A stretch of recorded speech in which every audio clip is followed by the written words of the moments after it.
Это пилотный выпуск рубрики Копипаста, где мы берем супер трендовую вещь, это может быть предмет интерьера или одежды, и повторяем это доступно и бюджетно. И в этом выпуске мы сделаем супер трендовые заколки для волос, сошьем элегантную сатиновую юбку, и в ней совместим еще один тренд на леопардовый принт. Мы сами его будем рисовать. А еще сделаем брутальный ремень с цепями. Интересно? Тогда смотри первый выпуск рубрики Копипаста. Всем привет! И кто меня не знает, я Исулу, и это канал Fancy Something. В этой рубрике вы узнаете о насущных модных тенденциях и узнаете, как это можно реализовать. Эта идея пришла ко мне недавно, когда я сделала заказ на Essos, и эта посылка идет уже больше месяца. А мода быстротечна, и это натолкнуло меня на мысль сделать вот такую вот рубрику Копипаста. Как вам идея? Нравится? Напишите в комментариях, мне очень важно знать ваше мнение. Две новости. На моем втором канале Айсулу Нуртаева вышло новое видео, ссылку ищи в описании. И еще небольшая подновость.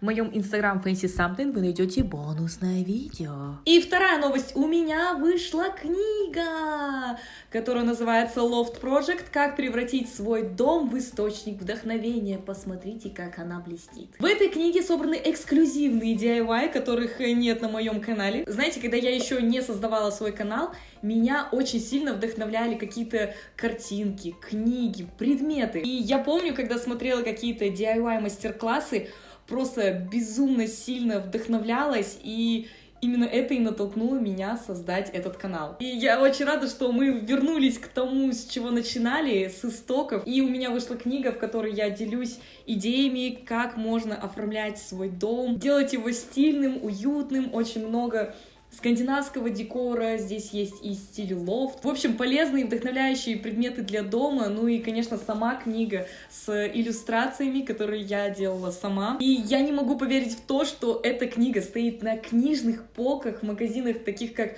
«Читай город», скоро будет в Меломане. И я еще видела, что книга стоит в каких-то других магазинах, мне прислали фотографии подписчики. Также есть продажи на таких сайтах, как book24.ru, Flipkz, Bookly UA. Весь известный мне список магазинов я оставлю в описании под видео, но вы можете погуглить. Поэтому жители Казахстана, России, Украины, Беларуси смогут приобрести мою книгу, поэтому ищите в книжных магазинах. И я хочу провести конкурс и буду разыгрывать эту книгу. Это будет не единственный конкурс, а вот такая вот первая книга в розыгрыше, поэтому участвуйте. Все условия я расскажу в конце видео, поэтому смотрите до конца и участвуйте, я буду очень рада. Ну что, я закончила с новостями. Это Копипаста. Погнали! Супер тренд, о котором вы наверняка знаете, это заколки на всю голову. Они бывают жемчужные, бывают из страз, которые соединяются в какие-то слова. Пластиковые заколки, на которых написано «Жадор». Такие заколки я носила в детстве, и, блин, вот у кого такое было? Мама покупает тебе новую заколку. Они были такие металлические и сверху покрыты какой-то, вот знаете, типа силиконовой пленочкой. И я ее всегда отрывала. Я портила эту заколку, блин, ну вы так не делали? Вот кто помнит, напишите в комментариях. Так вот, такие заколки сейчас просто на пике популярности, и мне кажется, что это такая мода, которая очень быстро закончится. Но поносить-то охота! Я знаю, что такие заколки продаются на Алиэкспресс, и я уже заказала, и все еще жду свою посылку, и кажется, этот тренд уже начинает потихонечку спадать, а мы должны успеть. Поэтому предлагаю сделать такую заколку самим, ведь такую заколку сможет сделать каждый, потому что там очень доступные материалы. Сейчас мы сделаем золотые заколочки. Начнем с минимализма. На рынке я купила простые заколки, их можно также найти и в детских отделах. Они стоили копейки. Выбрала самые крупные. Как по классике, у меня есть специальная коробка для окрашивания с баллончиком. Поэтому мы прикрепляем наши заколочки и распыляем золотым баллончиком. Даем сутки на просыхание и готово, можно носить. Это как раз вариант для тех, кто не любит массивные заколки, но хочет использовать этот тренд. Такая вариация заколок будет актуальна всегда. Можно наделать кучу таких заколок, можно взять невидимки и усеять ими всю голову. Сочетайте с золотыми украшениями, к примеру, у меня золотая подвеска. А теперь давайте опробуем жемчужный тренд. Я взяла такие же заколки, смотрите, у меня еще и вот такая цветастая есть. Кстати, мне кажется, неплохо, можно и так носить. Предварительно я их покрасила в серебристый цвет. Кстати, вы можете носить их и так, если носите серебряные украшения, чтоб все сочеталось. Как только краска высохнет, достаньте свои жемчужные бусинки И сначала я попробовала наклеить их на горячий клей. Долго и кропотливо их выкладывала. И как только закончила, поняла, что это не вариант. Когда их открываешь, все бусинки распадаются, и у меня все благополучно отклеилось. Поэтому я попробовала приклеить на суперклей. Как же я его боюсь, ненавижу, когда попадает на пальцы. Просто термоядерная штука. Поэтому будьте аккуратны, также приклейте все бусинки. Из-за того, что клей жидкий, это оказалось еще дольше, но в итоге получилось очень красиво. Честно говоря, я боюсь, что когда я их открою, они снова все рассыпятся. Поэтому лучше заколки заменить на невидимки, либо на такую заколку-прищепку. Такая заколка не изгибается, поэтому бусинки продержатся долго. Я собрала ассорти из жемчужных бусинок. Были то побольше, то поменьше, разных оттенков. Тут уже можно не запариваться и приклеивать на горячий клей. Это очень быстро, удобно. Приклеивайте бусинку то побольше, то поменьше. Получается некая россыпь. Можно выложить цветочки из бусинок. В общем, экспериментируйте, что вам нравится больше всего. Во время съемок было очень сложно контролировать подачу клея, ее количество, поэтому, когда будете делать вы, добавляйте клея чуток меньше. Ну а теперь, следующую заколку мы сделаем из страз. На этот раз я оставила заколку черный, цвет моих волос, если вы светловолосая, покрасьте под тон ваших волос, чтобы заколка слилась с волосами. На этот раз я снова воспользовалась суперклеем. Промазываем клеем заколку, и в магазине тканей я купила вот такую полосочку из страз. Наверняка вы такие видели. Они продаются прям метражом. Аккуратненько все это приклеиваем, а кончики можете отрезать ножницами. Эта заколка оказалась гораздо крепче, и ее можно открывать, закрывать, ничего не портится, но все же будьте аккуратны. И теперь все это можно надеть вместе. Получается так красиво и нарядно. Если вы боитесь, что на заколках ваши бусинки отвалятся, то надевайте заколки как невидимки, не раскрывая их. И тогда все будет чики-пуки. В общем, мне очень зашел этот тренд, поэтому я с удовольствием буду их носить.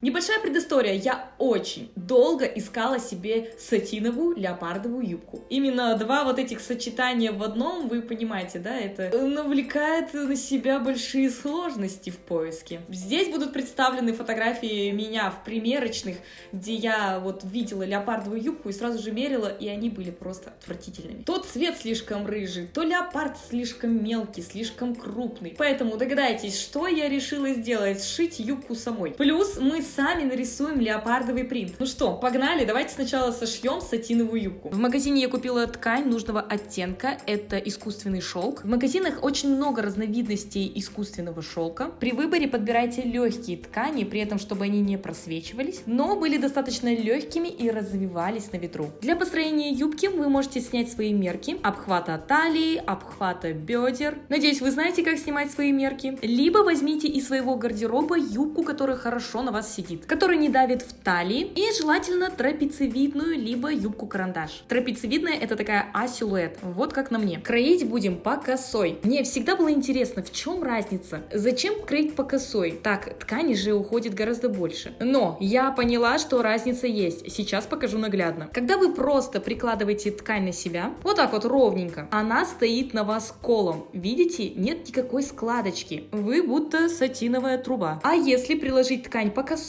видите, снизу образовываются волны. Ткань сама ложится как надо в необходимых местах. Это меня убедило. Надеюсь, вас тоже. Я выбрала самый легкий способ построения выкройки юбки, поэтому я приложила свою любимую юбку и обвела мелом. Вот что получилось. Теперь намечаем необходимую длину. У меня 72 сантиметра. Расставьте метки и соедините плавной линией. Теперь снимите мерку от талии до бедер. У меня это примерно 25 сантиметров. Переносим эту мерку на юбку. Она будет находиться вот здесь. Поставьте эти мерки с двух сторон. И теперь от этой точки у нас будет начинаться расширение юбки. Поэтому я отступила примерно 5 сантиметров влево и прочертила линию от точки до точки. Так юбка становится расклешенной. Проделайте то же самое с правой стороны, отмерьте 5 сантиметров вправо и прочертите линию. Вуаля, готово. Теперь все это вырезаем. Не забудьте вырезать с припусками на швы. Добавляйте по краям 1,5-2 сантиметра. И первая деталь готова. Ту же деталь накладываем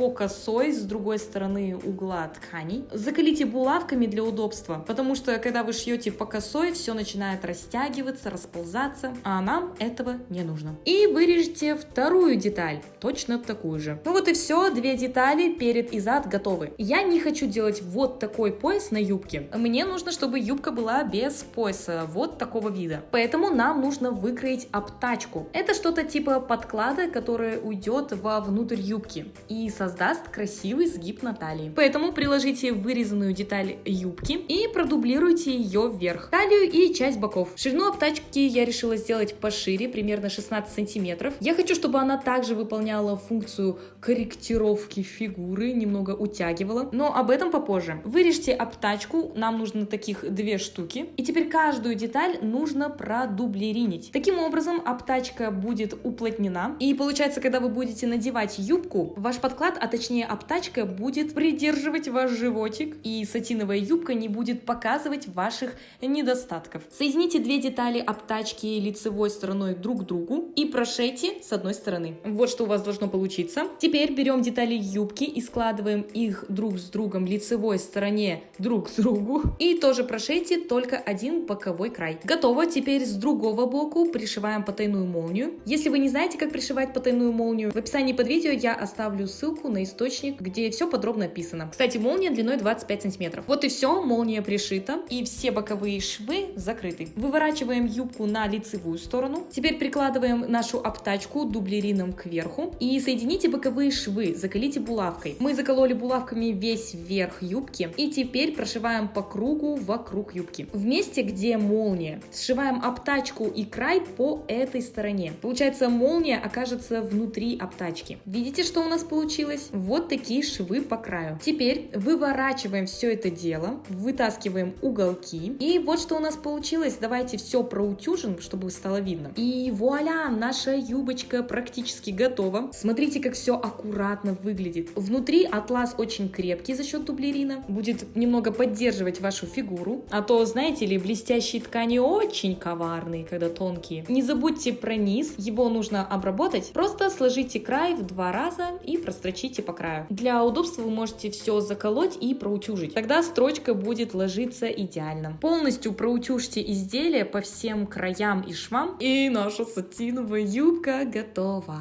Как я люблю бежевый цвет. Мне кажется, это самый универсальный и дорогой цвет. У него просто множество оттенков, поэтому выбирайте самый любимый. Вы можете пошить такие сатиновые юбки абсолютно разных цветов. Мне кажется, я сошью еще, потому что это абсолютно универсальная вещь. Смотрится красиво, стильно, дорого. Поэтому, надеюсь, я вдохновила вас на такую обновку. И, кстати, в шитье считается, что вот пошив таких юбок — это уровень для новичков. Поэтому, если вы хотите научиться шить, то можно начать именно с такого варианта. И мой вам совет: пожалуйста, не бойтесь. Ну вот, собственно, все, наша юбочка готова, ее можно носить вот в таком варианте, без ничего. Как правило, это юбка миди, и ее сочетают абсолютно со всем. Можно собрать как романтичный образ, так и более спортивный. И такая сатиновая текстура придает такой вот люксовости, элегантности. В общем, дорого-богато. Ну а теперь давайте трансформируем юбку и превратим ее в леопардовую. Добавим второй тренд. Вот вы спросите меня, почему я сразу не купила леопардовую ткань? Резонно отвечу вам.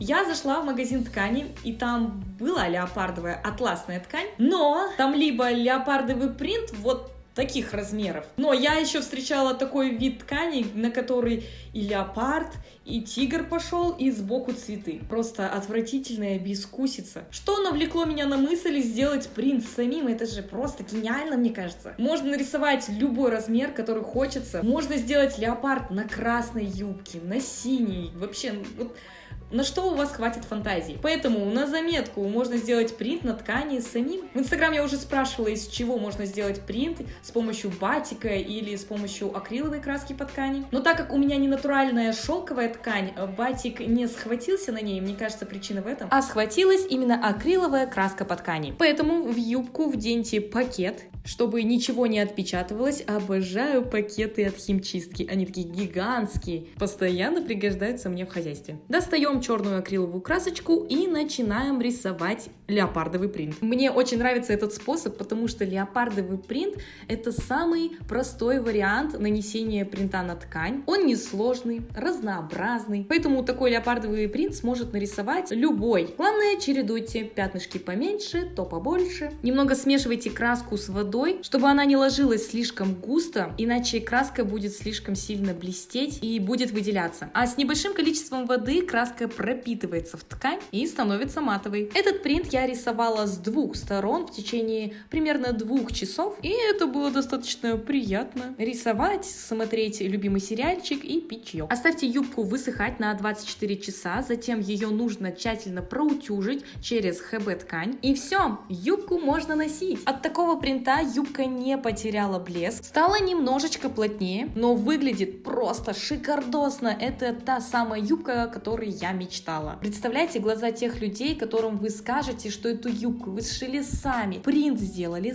сами. Они обалдеют, я вам обещаю. Чем хорош этот тренд и этот DIY? Тем, что он актуальный. Когда уйдет тренд на леопардовый принт, вы будете знать, как сшить сатиновую юбку, а сатиновая юбка будет в тренде всегда. Это такая элегантность на века. Помните, я говорила, что на моем втором канале Айслу Нуртаева вышло новое видео? Так вот, в этом видео я показываю несколько образов с этой леопардовой юбкой, как ее можно носить, как и с чем ее едят. Поэтому, если вам интересно, ссылку я оставила в описании под видео, обязательно заходите на мой второй канал и подписывайтесь. Скоро я там буду стричь волосы.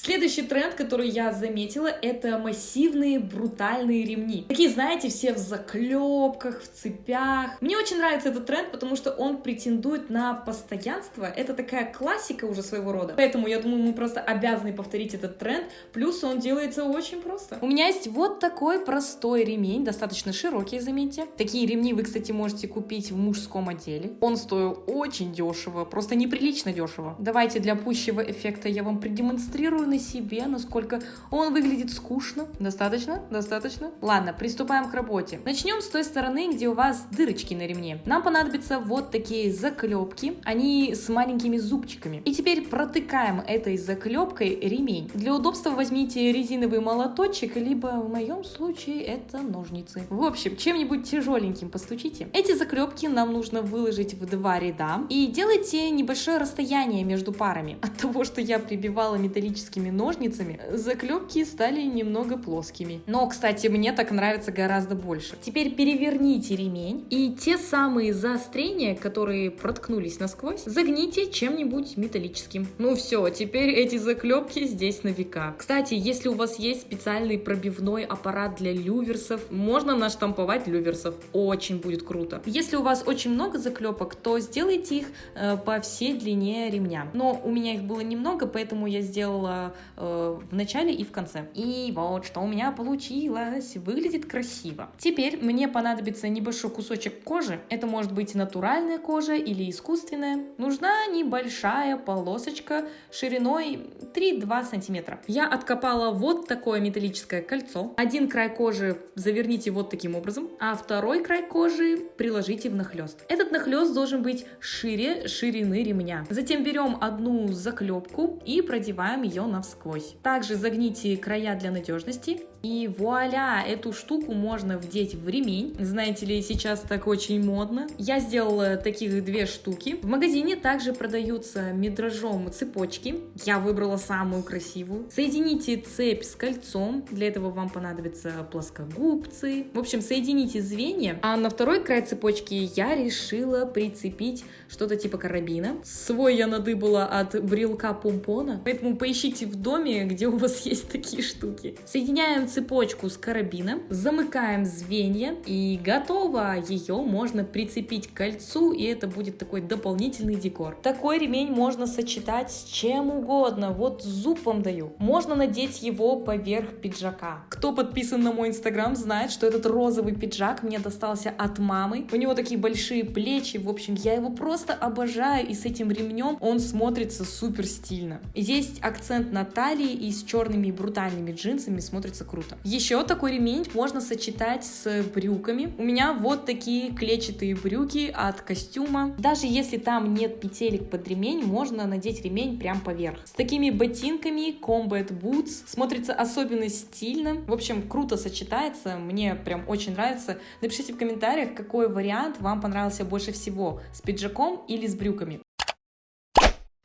Надеюсь, вам был понятен весь смысл этой рубрики и по каким причинам мы копипастим. За трендами просто не угнаться, но ведь хочется быть стильной и хочется быть в числе первых, пока этот тренд не слишком заюзанный. Ну а давайте поговорим об условиях конкурса на мою книжечку Loft Project. Первое условие: вы должны быть подписчиком моего канала Fancy Something и Айсулу Нуртаева. Второе условие: вы должны быть подписаны на мой инстаграм Fancy Something, потому что результаты конкурса будут озвучены именно там. И третье условие: напишите в комментариях под этим видео, что бы вы хотели видеть в следующих выпусках Loft Project, может, какие-то свои пожелания, ожидания и вообще идеи. И в том же комментарии оставьте свой инстаграм-аккаунт, чтобы я смогла вас найти в случае выигрыша и могла проверить, подписаны ли вы на мой инстаграм. В общем-то и все. Те, кто уже давно подписан на мой канал, уже подписаны на все мои соцсети, поэтому жду ваших комментариев. А если ты новенький, тебе нужно немножечко понажимать на кнопочки. И ты, новичок, подписывайся на мой канал Fancy Something, на мой второй канал Айсулу Нуртаева. А это то самое видео, где я показываю, с чем можно носить леопардовую юбку. Кликай сюда. Но это видео, которое рекомендует тебе YouTube, поэтому оно тебе точно понравится. Ну а я с вами прощаюсь, и мы увидимся с вами в следующем видео. Всех целую. Всем пока. Как же жарко, черт возьми. Ух.